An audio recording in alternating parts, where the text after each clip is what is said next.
तो अभी हम जीतन राम मांझी के प्रवक्ता को दिखा रहे हैं आपको। देखिए दफ्तर हम पार्टी का नहीं है बल्कि मुकेश सहनी का है, सन ऑफ मलाह यानी वीआईपी पार्टी का ये दफ्तर है। और यहाँ पर देखे जा रहे हैं प्रवक्ता मांझी के, राष्ट्रीय प्रवक्ता दानिश रिजवान। तो देखिए इसका क्या मतलब है समझिए, हम आगे आपको समझाएंगे कि मांझी की हम पार्टी के राष्ट्रीय प्रवक्ता दानिश रिजवान के वीआईपी पार्टी के दफ्तर में मुकेश सहनी के साथ होने का क्या राजनीतिक मतलब है, ये समझाएंगे आपको। तो आप जानते हैं कि बिहार में 5 विधानसभा सीटों के लिए उपचुनाव होना है और चुनाव लड़ने को लेकर कितना क्रेज होता है पार्टी में, पार्टी के कार्यकर्ताओं में, नेताओं में, उसका नज़ारा हम दिखा रहे हैं। देखिए मुकेश सहनी का दफ्तर है ये वीआईपी पार्टी का, और 5 विधानसभा सीटों के लिए उपचुनाव हो रहे हैं। एक सीट पर मुकेश सहनी का दावा है, सिमरी बख्तियारपुर पर, और एक सीट को लेकर क्या गहमागहमी है दफ्तर में देखिए। तो जब एक सीट के लिए इतनी गहमागहमी हो सकती है राजनीतिक दफ्तर में, तो भला कोई पार्टी का मुखिया कैसे चुनाव लड़े बिना रह सकता है। अगर पूरे बिहार के विधानसभा सीटों का जब चुनाव होगा तब अंदाजा लगाइए कि क्या मुकेश सहनी के दफ्तर में बैठने के लिए जगह होगी, नहीं होगी। तो हम पार्टी के प्रवक्ता दानिश रिजवान पहले बम फोड़ चुके हैं कि तेजस्वी यादव बीजेपी के इशारे पर बीजेपी के एजेंट की तरह काम कर रहे हैं, महागठबंधन को नुकसान पहुंचा रहे हैं। और ये बम फोड़ने के बाद दानिश रिजवान सीधे पहुंच गए हैं सन ऑफ मलाह के दफ्तर में, वीआईपी पार्टी के दफ्तर में मुकेश सहनी के साथ बैठे हैं। इसका क्या मतलब है राजनीतिक मतलब, आपको भी अंदाजा होगा, लेकिन फिर भी हम भी समझाएंगे अपने हिसाब से। देखिए दानिश रिजवान यहाँ सन ऑफ मलाह के दफ्तर में, हम एक गठबंधन के साथ है, मजबूती के साथ है। मुकेश सहनी जी को कोऑर्डिनेशन की जवाबदेही दी गई थी, हम कोऑर्डिनेशन की जिनको जवाबदेही दी गई थी उनसे बातचीत करने आए हैं। क्या आप तो बम फोड़ कर आ रहे हैं, तेजस्वी यादव पर बीजेपी के साथ देने का आरोप लगा कर आ रहे हैं। देखिए हम बम फोड़ कर नहीं आ रहे, हमारा स्पष्ट मानना है कि आज देश को जरूरत थी महागठबंधन की, जरूरत है महागठबंधन की। हम एक बड़े तानाशाह से लड़ाई लड़ रहे हैं जो देश की अर्थव्यवस्था को खोखला करके अमेरिका में जाकर भाषण दे रहे हैं, हम उनसे लड़ रहे हैं और हमें मजबूती से लड़ना चाहिए था। कौन कमजोर कर रहा है? लेकिन जिस तरीके का आरजेडी ने कार्रवाई करी है कि आप अचानक से 4 सीटों पर बिना कोऑर्डिनेशन से बातचीत किए हुए, मुकेश सहनी जी को पता नहीं है कि आप 4 सीटों पर आपने सिम्बॉल बांट दिया। आखिर क्या कर रहे हैं आप? बड़ी लड़ाई लड़ने के लिए कुर्बानियां देनी होती है, हमने दी है और हम भारतीय जानते हैं। हमने 1857 का विद्रोह भी देखा है और 1947 की लड़ाई भी देखी है। हमें पता है कि कुर्बानियां देना हम जानते हैं, और आप जबरदस्ती थोपिएगा, हम अब बैठ के बातचीत कर रहे हैं। रिजवान आप यहाँ है सन ऑफ मलाह के यहाँ, इसका मतलब कि आप यूनिटी दिखा रहे हैं कि महागठबंधन में अलग थलग पड़ गए तेजस्वी और बाकी दल साथ खड़े हैं, यही तो दिख रहा है। महागठबंधन मजबूती के साथ है, हम तमाम लोग मजबूती के साथ हैं और मजबूती के साथ आगे बढ़ेंगे।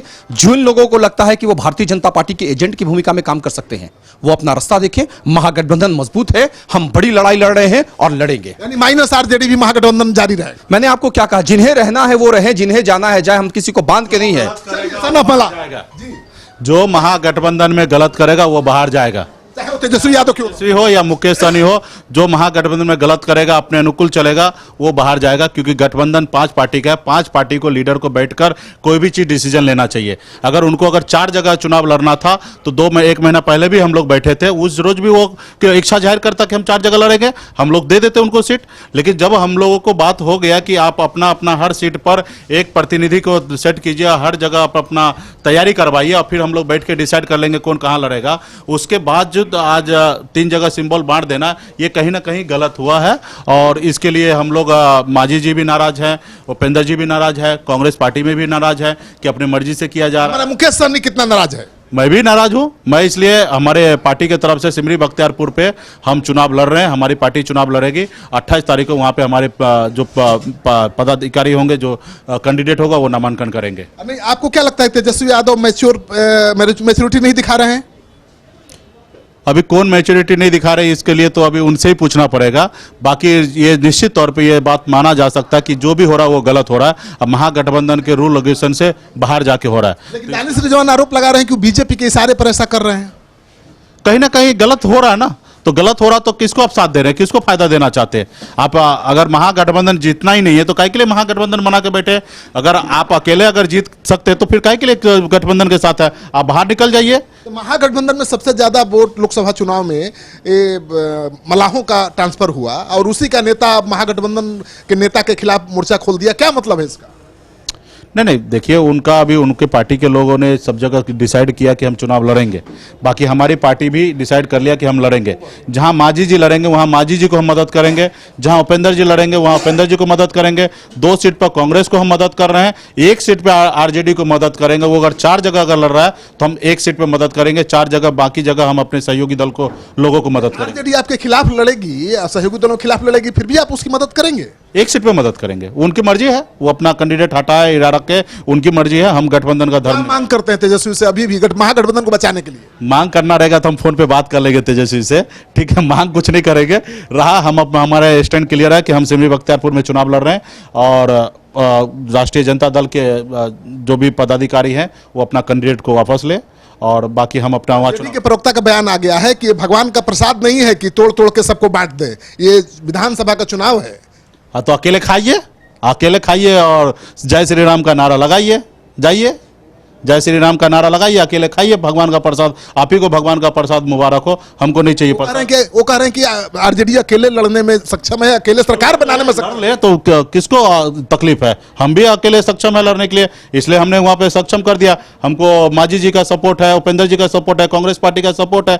जो हमको मदद करेंगे उनको हम भी मदद करेंगे, नहीं तो हम भी अकेले लड़ने के लिए सक्षम है। तो आपने देख लिया सन ऑफ मलाह का तेवर। जी हाँ, बड़ा ही आक्रामक तेवर है। सन ऑफ मलाह हमेशा तेजस्वी के साथ खड़े दिखे हैं चुनाव में, लोकसभा के दौरान, लेकिन अब उन्होंने ही मोर्चा खोल दिया है। और सबसे खास बात यह है कि तेजस्वी यादव अलग थलग पड़ गए हैं। महागठबंधन के तमाम जो घटक दल हैं, हम पार्टी हो या वीआईपी पार्टी और उपेंद्र कुशवाहा की रालोसपा, सब एक साथ, यानी महागठबंधन के 3 घटक एक साथ खड़े हैं। कांग्रेस कहां जाएगी? वो भी इधर ही आएगी। फिर आरजेडी के तेजस्वी अकेले क्या करेंगे? ये सबसे बड़ा सवाल है। आपको इस सवाल का जवाब पता है तो कमेंट बॉक्स में जाइए, जरूर लिखिए अपना जवाब। हमारा वीडियो अच्छा लगे तो दोस्तों के साथ खूब शेयर करिए। अगर आपने अब तक हमारा चैनल सब्सक्राइब नहीं किया है तो कर लीजिए। आपका सहयोग समर्थन लगातार मिल रहा है, उसके लिए बहुत बहुत धन्यवाद। क्या आप जानते हैं कि घर बैठे आप अपनी स्वास्थ्य समस्याओं का सॉल्यूशन पा सकते हैं सॉफ्टकेयर मोबाइल ऐप के द्वारा? अधिक जानकारी के लिए आप संपर्क कर सकते हैं। हमारे फोन नंबर्स हैं 9472981111, 9472982222। Softcare app, solution at your finger tips.